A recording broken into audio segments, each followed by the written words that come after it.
Hi, it's Lee from ColouringQueen.net, and today I have got Landmarks of the World colouring book. You can see it up against Joanna Basford's book. It is big, far bigger than the usual colouring books I have. So we've got a dust jacket on here that's got a fold-out cover, and it's actually got a picture on the inner flap that you can colour in like a tan line art on it. So it's Landmarks of the World, and there's 35 of them. So colour your way from Barcelona to Beijing. So we have a table of contents, which is handy, so that we know which of these landmarks we're looking at. Sydney Opera House, yay. I always know the Sydney ones. So we have double page printing and a little intro there. And then our images, which are printed on one side of the paper.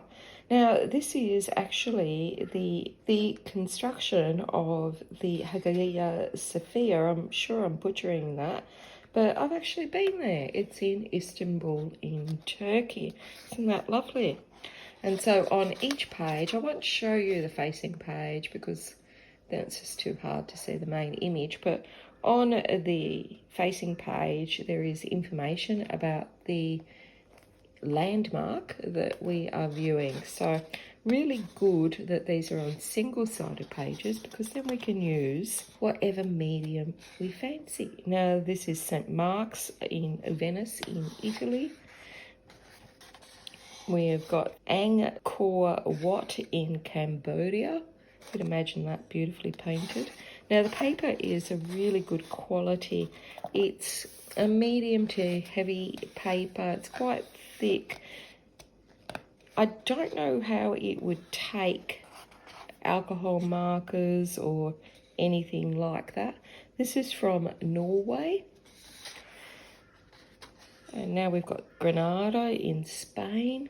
So I don't know how it would go with markers or wet medium. I haven't tried it. Now, if you push down on the binding, it does lay flat, which is good, because there are some images that go right up to the side there. We've got the Czech Republic and Beijing in China. The Forbidden City. Now, the line art is like a thin pen line art. It's mostly looks very sharp and realistic looking, as it does in this picture in Italy. Mostly fine to medium lines. Some of them are very, very detailed, so they might be a little bit difficult to colour if you have a visual impairment, but you know what? You could always just do a reverse colouring book and just paint over the whole lot in a variety of colours and do whatever you fancy, and then have that as your shape. Don't have to colour in the lines. So this is from Russia with those beautiful onion domes. And then we've got Morocco and India. Never been to India, should put that on my list. And Budapest in Hungary. And of course, Washington, DC. We've got the Palace of Westminster in London. It's like a geography book and a colouring book all in one. Got Spain again. And the Netherlands. Doesn't that look cute? Got a castle from Germany.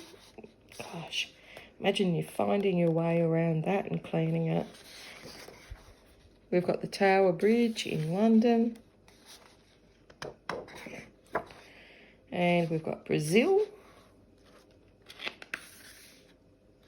It's nice seeing the different architecture, so the different shapes. Argentina. We've got Canada. So very like English architecture there, I think. But this is new. And we've got Chicago. It's the carbide and carbon building. Someone that's familiar with that might be able to tell me more about it. We've got Vancouver in Canada. Look, there's so many small details on this.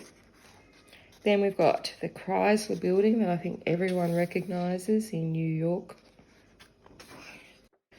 We've got the Empire State Building. And if you love fiddly bits, I mean, you will really love this book if you like architecture and fiddly bits. We've got Mexico, Pennsylvania. It's called Falling Water. It's interesting reading the info about these different places. I haven't read it all in full. It's very interesting. I love historical sort of facts like that. It's the inner geek. I don't know if I'll remember them if I read them, but I like reading them. So we've got Columbia, and of course the Sydney Opera House. It's very distinctive with its little shell sails there. And we've got Paris. And at the back, we've got a nice little visual thumbnail index so that we can check out all of the places that are in the book. So it's quite well put together. It's probably not for everyone because not everyone likes to colour a pile of buildings. But I do like the buildings and also the little bit of information about them all. So there we have it. We've got a page at the end and we've got this lovely fold-out cover with, again, another gorgeous castle in Germany for us to colour in. It's in a beautiful brown tan type liner, not black. And the cover seems to be laminate. It's really quite wearing quite well, even though I've had it in storage for a while. So this is what I mean. You can just sort of blotch across if you don't like to go too fiddly in.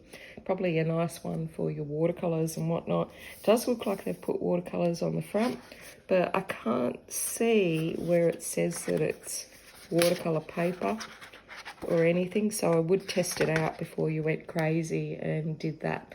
The links, as usual, are below the video. That's it from me. Until next time, stay safe and happy colouring.